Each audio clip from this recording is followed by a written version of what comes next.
Welcome back to the channel, you chord nerds. Now, I know it has been a while since we have done anything with this series, but life got a little out of hand between restoring the airplane, working full-time as an airline pilot, and trying to make sure I was ready for Oshkosh, then Sun and Fun, then Oshkosh again. I had to drop something, and well, the Pilot's Handbook of Aeronautical Knowledge in plain English was the thing I decided to drop, so I apologize. But we're back, and hopefully we can finish this series before Sun and Fun. Now, I'm not going to commit to exactly which Sun and Fun because I don't want to put that pressure on myself. But today we're going to cover how propellers work and how they affect your aircraft's turning tendency. So before, in previous episodes, we did cover how wings work. And I'll try to put those either up here or somewhere down in the dangly bits so that you can go back and either refresh or watch those episodes if you haven't already. But everything we learned about wings is about to come back, because a propeller is really just two wings or more attached around a central hub, swung around by some kind of power plant. Now, that power plant could be a piston engine, a turbine engine, an electric motor, or a hamster running on a wheel. That hamster installation is still waiting on the STC. So, let's be honest. Cessna 150 could probably run on a hamster, right? But by the end of this lesson, you should understand how propellers produce thrust, the difference between blade angle and propeller pitch, why propeller blades are twisted, and the difference between a fixed pitch and constant speed propeller. We're also going to cover how a propeller governor maintains a specific RPM. And finally, we're going to finish it all off with why does your airplane all of a sudden want to turn left every time you add power? Let's get into it. A propeller, it is really just a wing. And if we remember, a wing looks a little something like this, right? We got a flat side, we got a curved side, we got a leading edge, we got a trailing edge, and we connect the two, we get a chord line. When wind comes at it, we get a relative wind and an angle of attack. Really, a propeller is the exact same thing turned on its side. It looks a little something like this.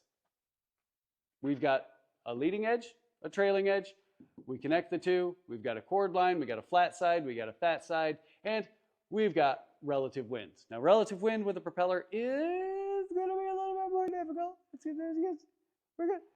There's going to be a little bit more going on there, okay? But generally, we've got the thick edge, which is the leading edge, which is going to go into the wind.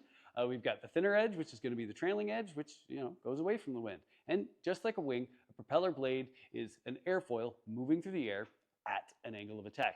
The big difference is that a wing is mostly going to be moving forward through the air, while a propeller is going to be rotating around that central hub, but also moving forward at the same time. This creates a slightly more complicated relative wind, and we're gonna dig into that in a minute. But for now, remember this: a propeller does not simply create thrust just because it is shaped like a fan. Each blade is an airfoil. The engine rotates those airfoils through the air. The aerodynamic forces created by the blades are converted into forward thrust. The propeller takes that rotational power produced by the engine and turns it into force that either pulls or pushes the aircraft through the air. Before we really get into a whole lot more else, or before we talk about blade angle versus pitch versus angle of attack, we need to understand plane of rotation. All right, imagine a propeller spinning so fast that instead of seeing the individual blades, you start to see this big transparent disc. That disc is the plane of rotation. It's an imaginary flat plane traced out by the blades as they spin around the propeller hub. Now, let's draw a chord line through a section of one of those propeller blades. The angle between the chord line and this plane of rotation is going to be referred to as your blade angle. You might think that this is your angle of attack, but remember, this is going to change as we start moving forward. But the blade angle is normally going to be measured in degrees. A small blade angle means that it's going to be turned relatively flat towards the plane of rotation, while a large blade angle means that it's going to be turned farther away from the plane of rotation. You may also hear these be described as low pitch versus high pitch, while a low blade angle generally does go with a low pitch, and a high blade angle does generally go with a high pitch. Those terms are often used as though they mean the same thing, but technically a propeller blade angle and a propeller pitch are different. A blade Angle is the, again, actual angle measured between the chord line and the plane of rotation, while pitch describes the distance that this propeller would move through the air if it would to move through a solid object, right? Let's think about a screw driving into a piece of wood. For every rotation of that screw, we know it's going to go into the wood one full rotation of screw length, whatever that happens to be. So pitch is that same idea. If we were to rotate that propeller blade, how far would it move through a solid object? Okay, a propeller marked 78 by 48 would generally describe a propeller that is 78 inches in diameter, so from blade tip to blade tip being 78 inches long, and the pitch of 48 inches. So in a perfect imaginary world with no slippage, one full rotation would move that propeller forward 48 inches if it was moving through a solid block of wood. Now, obviously, air is not a solid block of wood. It moves, it bends, it gets accelerated, and it slips around the propeller blades. Now, that doesn't mean that something's wrong. That just means that you've got a difference between what's called geometric pitch and effective pitch, okay? So if we, as I said, had a propeller that wanted to move forward 48 inches for every rotation, yet it only moved forward 40 inches. The difference between these would be the slippage. Now, every propeller is going to experience some form of slip because air is a fluid. The amount is going to change with propeller design, RPM, aircraft speed, power setting, and the operating conditions. Now let's look at the forces acting on one blade of a propeller. Okay, so we've got our singular blade right here. Ignore these other drawings. Right? We've got our singular blade right here. So if the propeller was rotating, let's say again, it's rotating clockwise as if we're sitting in the flight deck, we're going to have some relative wind that's in plane with the plane of rotation, opposite the direction in which the blade is rotating. Now, once the aircraft starts moving forward, let's add some relative wind to this. We're going to add that forward motion relative wind. So now we've got our rotational relative wind and we've got our forward motion relative wind. When we start combining these two, we have the total relative wind, right? The angle between the blade's chord line and this resultant relative wind from combining the forward motion and the rotational motion is going to be the blade's angle of attack. That means the propeller, just like a wing, has a chord line, has relative wind, has an angle of attack, has lift, and drag. Now, the aerodynamic forces produced by this blade can be divided into components. We've got one component that acts forward. This is what becomes thrust. The other is going to resist the propeller's rotation and creates torque drag that the engine has to overcome. The engine keeps turning the propeller against that resistance. The propeller accelerates the air rearward. That reaction to the rearward acceleration pushes or pulls the aircraft forward, depending on if you're a pusher or puller design, right? Forward. You can explain it by using pressure differences around the blade, the deflection of air, Newton's third law. They're all kind of describing different parts of the same aerodynamic process. The blade produces a pressure difference. It redirects and accelerates the air rearward, and the resulting reaction produces forward thrust. Now, just like a wing, as I said earlier, a propeller blade is most efficient at certain angles of attack. At the correct angle, the blade is going to produce a useful amount of thrust without creating excessive drag. We would call this our LD max when it came to a wing. If the angle becomes too small, the blade may not produce much thrust at all. If the angle becomes too large, drag increases and parts of the blade may even begin to stall. This angle of attack changes whenever the relation between the rotational speed and the forward speed changes. Now, obviously, this has all been in relation to a fixed pitch propeller. With a fixed pitch propeller, blade angle obviously cannot be changed by the pilot during flight. The manufacturer chooses the pitch and provides acceptable performance for the aircraft's intended mission. Now, some fixed pitch propellers are going to be designed to favor climb performance. The climb propeller generally has a lower geometric pitch. Think of this as a lower gear in your car. The engine can turn faster and develop more power at lower aircraft speeds. that is going to give you a better takeoff and climb performance. Now, the trade-off is the engine may reach its RPM limit at lower cruise speeds, meaning that, well, you've got a lower cruise speed. A cruise propeller generally has a higher geometric pitch. That is more like a higher gear. It may provide better efficiency and lower RPM at cruise speeds, but takeoff and acceleration and climb performance may suffer. You can't get both for free. A fixed pitch propeller is always going to be a compromise between takeoff, climb, and cruise performance. Most training airplanes use a propeller selected to provide a reasonable performance across all three. It will not be perfect at any one condition, but it will be good enough for normal operations.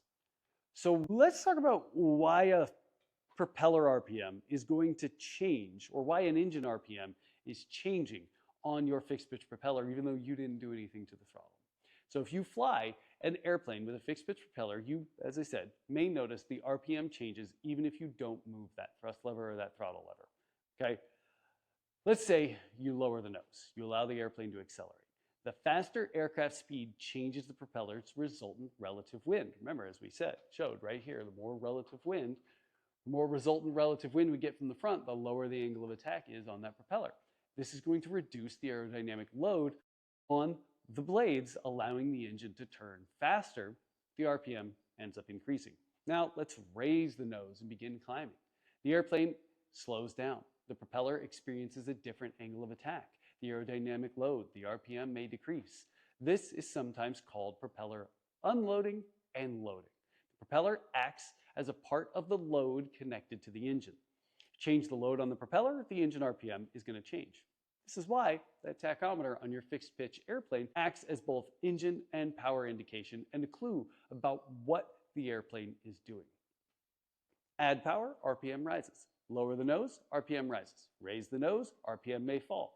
The engine and propeller are mechanically connected so that anything that changes the aerodynamic load on the propeller is going to change the engine speed.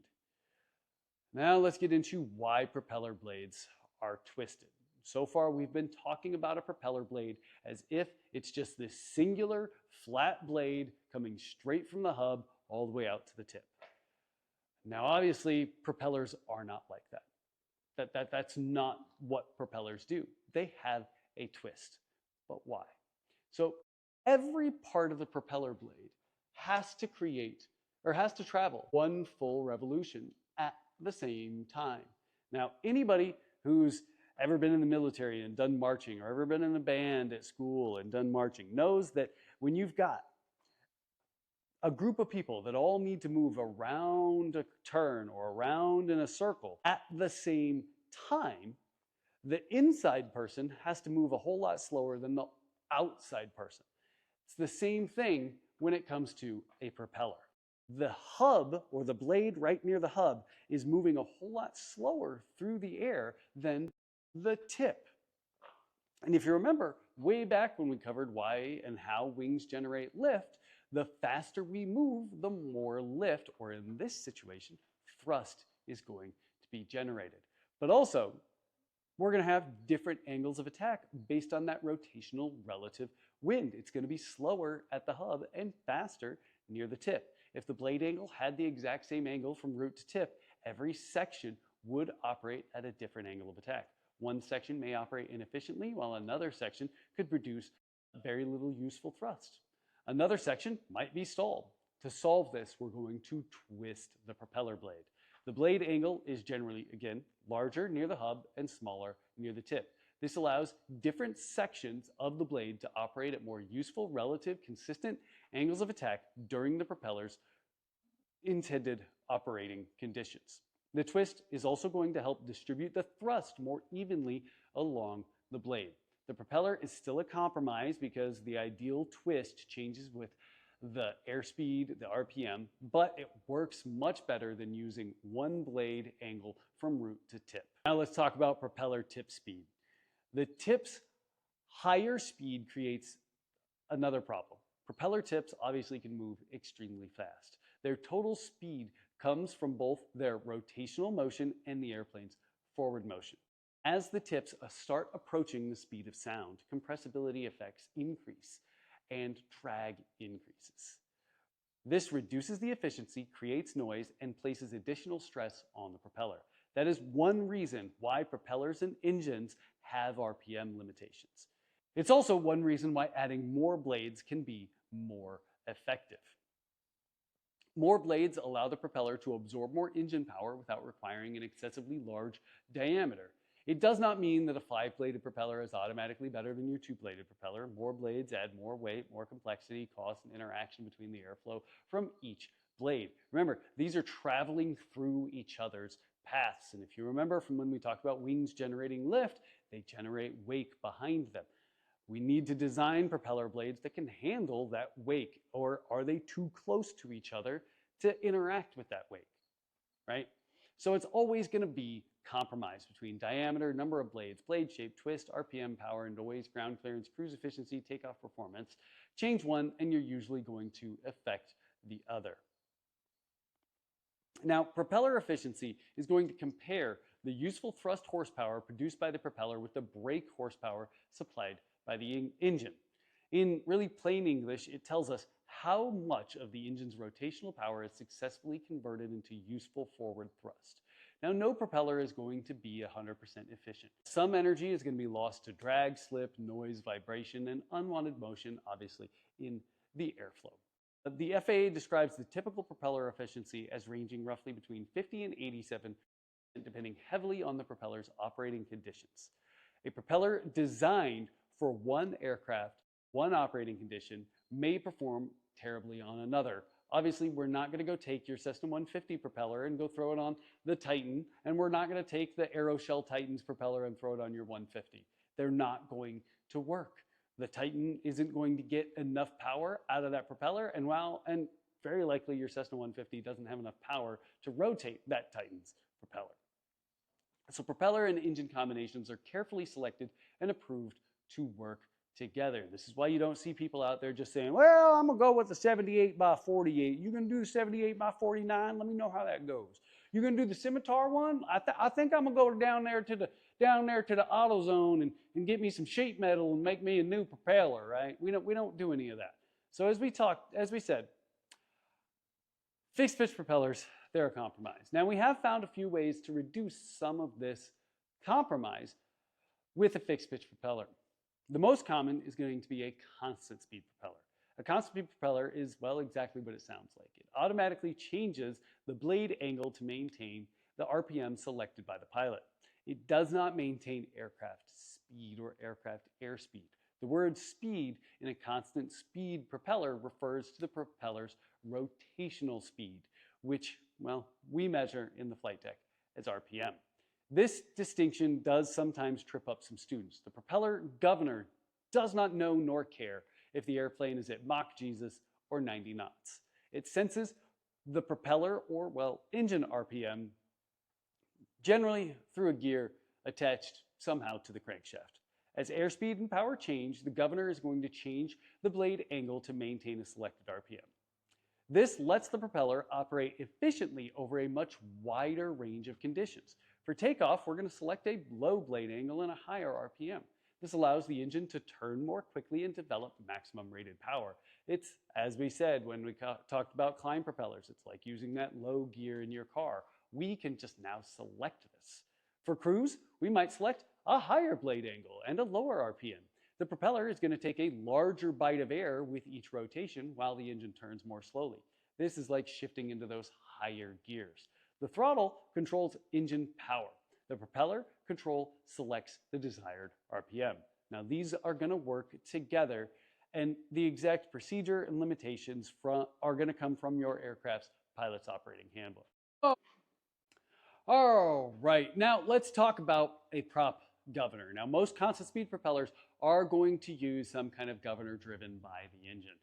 The governor has several important parts, right? We've got our flyweights, we've got our speeder spring, we've got the pilot valve that controls the oil. We're going to have also some kind of small gear type oil pump that's going to increase the available oil pressure to the engine, or from the engine to the propeller, so that it actually has enough pressure to rotate the propeller. And inside the cockpit, the pilot's going to move some kind of propeller control lever. It's usually a blue lever. That control actually changes the compression on the speeder spring. You're essentially telling the propeller governor what RPM you want to maintain. The flyweights are going to spin with the governor, and centrifugal forces are going to cause the flyweights to move outward. When they move outward, they actually squeeze that spring. They actually squeeze that speeder spring. When they move inward, the speeder spring is actually going to move them inward. The balance between these determines the position of the pilot valve, and it controls whether oil is going to move to the propeller hub or back to the engine. The exact direction the oil flows is going to depend largely on the type of airplane you're flying and the specific models. We're not going to get into does the oil go to or from the hub. You need to learn that about your airplane. So go read your POH, okay? So springs, counterweights, aerodynamic forces may move the propeller in opposite directions. This is why you need to learn the exact system installed on your airplane instead of assuming the same. They all work the same. The governor's basic goal is the same in any design. If the engine RPM becomes too high, increase the blade angle and place more load on the engine. If the propeller RPM becomes too low, decrease the blade angle and reduce the load on the engine. Let's break down what's happening in all of these diagrams behind me. First up is going to be the easiest condition. This is on speed. The propeller is turning at the exact speed or exact RPM selected by the pilot. This is why it's called on speed. The centrifugal force that's acting on the flyweights is completely balanced by the speeder spring, and the pilot valve sits in its neutral position, so oil is neither being directed to or from the propeller. Everything is constant. The blades remain where they are, the RPM remains constant, everything is balanced. Next up is going to be the overspeed condition. Now let's imagine we lower the nose and the airplane begins accelerating. The change in airflow tries to make the propeller turn faster. Remember, we're reducing the angle of attack on that propeller blade once we start getting faster and faster. Reducing the angle of attack reduces the drag, makes it so the propeller can turn faster. As the RPM increases, the flyweights are going to start to swing out. This is going to overcome that tension that you set on the spring with your control in the flight deck. That movement is going to shift that pilot valve and allows oil to either come to or from the propeller hub, moving the blades to a higher angle, right? Moving them farther away from their plane of rotation so that they can take a larger bite of air and the aerodynamic load on the propeller increases. That additional load is going to slow the propeller and the engine back towards the selected RPM. Once the selected RPM is restored, the flyweights and the speeder spring return to balance, and we end up back into the on-speed condition. Next up is going to be the underspeed condition. Now imagine we raise the nose, we begin climbing, the airplane slows down, we're increasing the angle of attack on that propeller because we're reducing the airflow running over that propeller, meaning we're trending back towards the propeller's plane of rotation when it comes to the angle of attack. The RPM now falls below the selected value. This causes the speeder spring to actually expand, pushing the pilot valve down or up, whatever it happens to be in your specific model, allowing oil to come either to or from the propeller hub, making it so that the blades will flatten out, creating a lower angle of attack, putting them closer towards their plane of rotation, reducing that blade angle so that it reduces the load on the propeller, reduces the load on the engine, so the RPM can come back up and the flyweights and speeder spring can be in balance again, and now we're back in the on-speed condition. Now here's the thing, you're not going to notice this. You're not going to notice this, especially if your governor is working well, especially if your governor is in good shape. It's making these tiny overspeed, underspeed, onspeed, overspeed, underspeed, onspeed corrections constantly. It's not even like a hertz kind of thing. It's just oil pressure, okay? It's going to respond automatically. You're simply going to see the tachometer remain near or exactly on the selected RPM while the blade angle changes in the background. The propeller governor is not always governing. It does technically have its limits. The propeller blade can obviously only move so far through its certain range, right? So let's say you're sitting on the runway with the propeller forward, full control. The blades are already against their low pitch stop. The governor cannot command the angle any lower than the mechanical limit. At that point, RPM is primarily controlling the engine power and propeller loading, similar to a fixed pitch propeller. The governor begins actively governing after the RPM rises into its governing range. The same kind of limitation can happen on the opposite end, right? The governor can only control the RPM while it has enough blade angle range remaining required to make the correction. This is why constant speed does not mean the RPM is physically incapable of changing. Rapid power changes, mechanical limits, system failures, or extreme flight conditions can still create RPM changes and overspeeds. So you still need to keep an eye on your RPM and make sure you don't exceed any limitations. All right? Now, finally, we're going to dig into turning tendencies. All right, now we have finally reached turning tendencies, okay? For this discussion, we are going to assume conventional single-engine tractor airplanes with a propeller that's going to rotate clockwise when viewed from the cockpit, all right? That's going to describe many common American training airplanes, right? You reverse the direction of the propeller, change the rotation, change the direction. These tendencies are also going to change. Things like pusher aircraft, counter-rotating propellers, and other unusual configurations can experience these effects differently. Yes, that means that the glitter goblin that many of you might be familiar with is not going to function the same way that the FAA draws your little Cessna in the Pilot's Handbook of Aeronautical Knowledge. For a normal training airplane, we're going to have 4 major turning tendencies. We're going to have torque, slipstream, gyroscopic precession, and P-factor. They are commonly grouped together because they all can contribute to the airplane wanting to move left, but they don't all work the same way. Some create roll, some create yaw, some only become significant during specific maneuvers. But let's go through all of them one at a time. Okay, so first up is torque reaction. The engine propeller rotates clockwise when viewed from the cockpit. Now, Newton's third law tells us that for every action, there's an equal yet opposite reaction. If the engine turns the propeller clockwise, the propeller applies an equal reaction trying to rotate the aircraft counterclockwise. Hopefully that makes sense, right? We all remember when we were watching like Fast and Furious and Vin Diesel's like had so much torque, it twisted the frame off of the line. That's kind of what we're talking about here. So from the pilot's seat, the reaction tries to roll the airplane to the left. This is primarily a rolling tendency. The left wing wants to move down and the right wing wants to move up. The effect becomes stronger as power increases because the engine is applying more torque to the propeller, and it's most noticeable during high power operations such as takeoff and climb. When the airplane is still on the ground, the torque can also place more weight on that left main landing gear. That creates more rolling friction on that left tire than the right tire, which can help pull or yaw the airplane to the left during the takeoff roll. Once airborne, the effects on the main gear aren't really felt anymore, and it's going to primarily be a rolling tendency.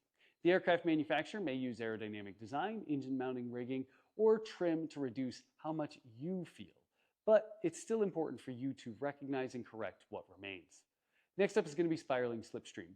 The spiraling slipstream, it comes from the fact that the propeller does not send air back in just a straight, clean tube. Okay, the propeller is rotating and the accelerated air behind it also rotates. The slipstream forms a bit of a corkscrew pattern as it travels around the fuselage. Okay, on our conventional clockwise turning propeller, this spiraling airflow tends to strike the left side of the vertical stabilizer. The airflow pushes the tail to the right, and then the nose wants to yaw to the left. It's pretty straightforward. Spiraling slipstream is especially noticeable when the propeller speed is high and the aircraft's forward speed is low.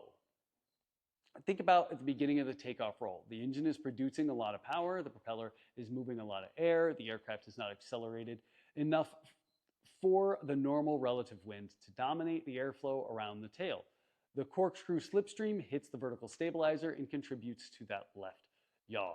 The same thing happens during high power, low speed climbs. This is one reason you might need a lot of right rudder after takeoff.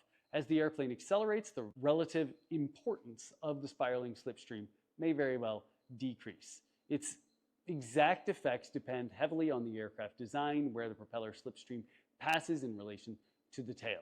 Right? If, again, we think of the glitter goblin, the propeller is beating up that vertical stabilizer constantly. So it's always in that spiraling slipstream. The third tendency is going to be gyroscopic precession. This one sounds a lot more complicated than it really is, because it has a name designed to make a student pilot feel stupid. I'm sorry. But the propeller, it's a spinning object with mass. A spinning object with mass behaves like a gyroscope. When we apply force to a spinning object with mass, or a gyroscope, the result is felt approximately 90 degrees ahead in the direction of rotation. That delayed reaction is called gyroscopic precession. Think bike tire. We're riding our bike. Now, we don't turn our bike by turning the handlebars. We lean. We lean left, we lean right. When we lean, that gyroscopic precession, that resultant force, is felt 90 degrees in the direction in which the wheels are rotating. So if I lean to the left, I'm applying torque to the top of that tire. It's felt 90 degrees in the direction of rotation. It's actually pushing me to the left. Now, this is mostly going to be felt on tailwheel airplanes as they begin the takeoff roll with the nose pointed upward and the tail down. As the airplane accelerates, the pilot needs to raise the tail. Raising the tail pitches this propeller disc forward. That pitch change applies a force to that spinning propeller. And because of gyroscopic precession, the resultant force appears approximately 90 degrees later in the direction of rotation. With our conventional clockwise turning propeller, raising the tail creates a tendency for the airplane to yaw left. The pilot applies right rudder to keep the airplane going straight. Gyroscopic precession does exist on tricycle gear airplanes too, but it's usually less noticeable because the propeller disc does not undergo the same large and rapid pitch change during our takeoff roll. Any rapid pitch change can create gyroscopic precession. The direction is going to depend on the direction the propeller rotates and the direction the airplane pitches, and whether the nose is moving up or down.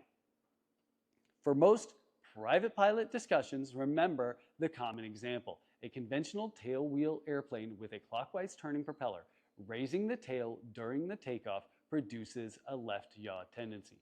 It's not going to happen as much on your Cessna 172, your Cherokee 140, 160, what have you, okay?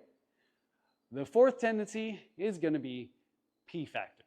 P factor is also called asymmetric propeller loading.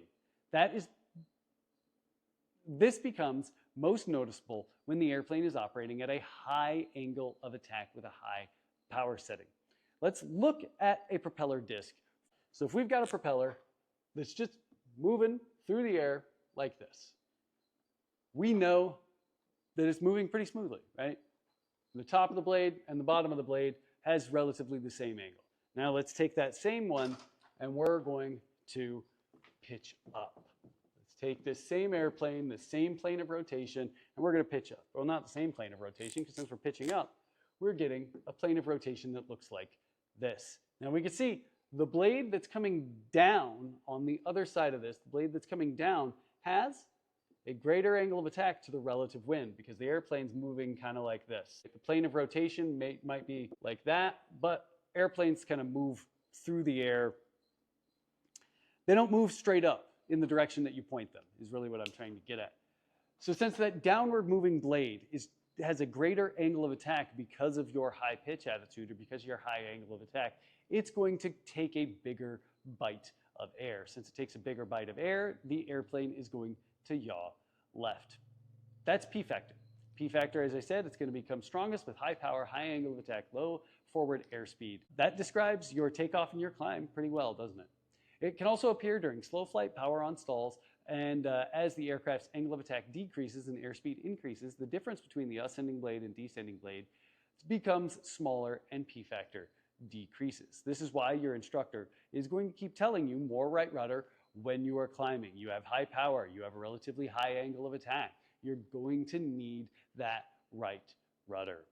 So those are your turning tendencies.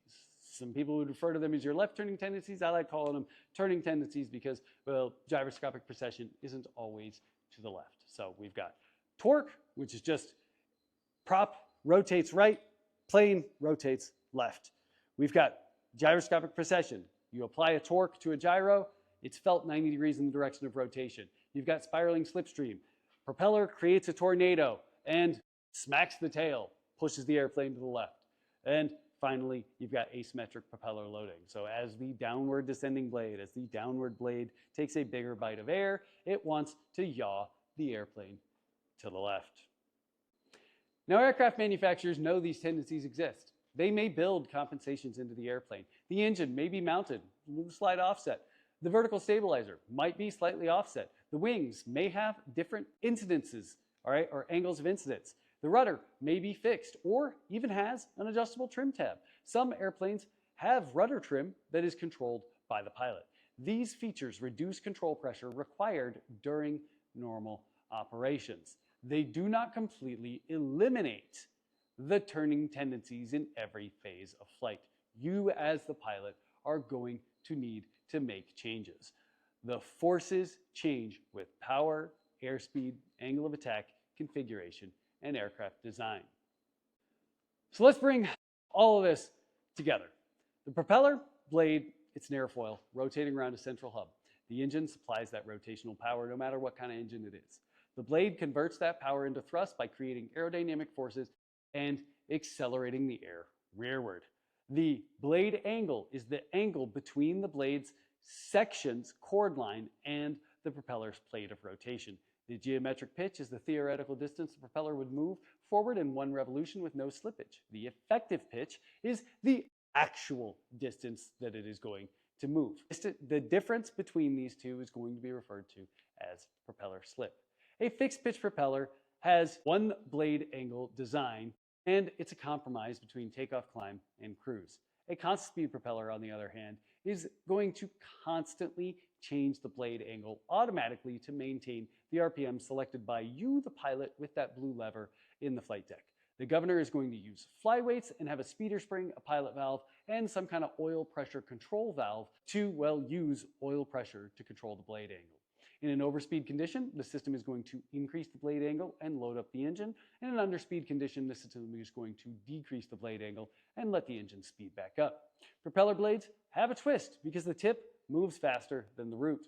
The twist helps each section operate at a useful angle of attack and distributes the thrust more evenly along the blade. Finally, our four major turning tendencies are going to be torque, spiraling slipstream, gyroscopic precession, and P-factor. These are why your instructor keeps yelling at you. All right? They're usually going to be strongest during high power, low speed operations such as takeoff and climb. This is why you need that right rudder. Now, you do not necessarily need to memorize a collection of unrelated definitions. You really just need to think, what is the propeller doing? It's rotating. It's accelerating air. It's reacting against the engine. And it's producing aerodynamic forces that differ based on aircraft speed, power, and angle of attack changes. Once you understand the propeller is a rotating wing, the rest of this really just becomes a whole lot easier. So if my questionable doodles up here didn't really get the message across, please make sure to leave your comments down below, and I'll make sure to answer them before the next episode. If this video helped you understand why your instructor has spent the last 10 lessons yelling at you more right rudder, more right rudder, more right rudder, make sure you hit that like button, subscribe, and ring that bell icon so you don't miss the next episode. And as always, fly safe and keep it cheesy.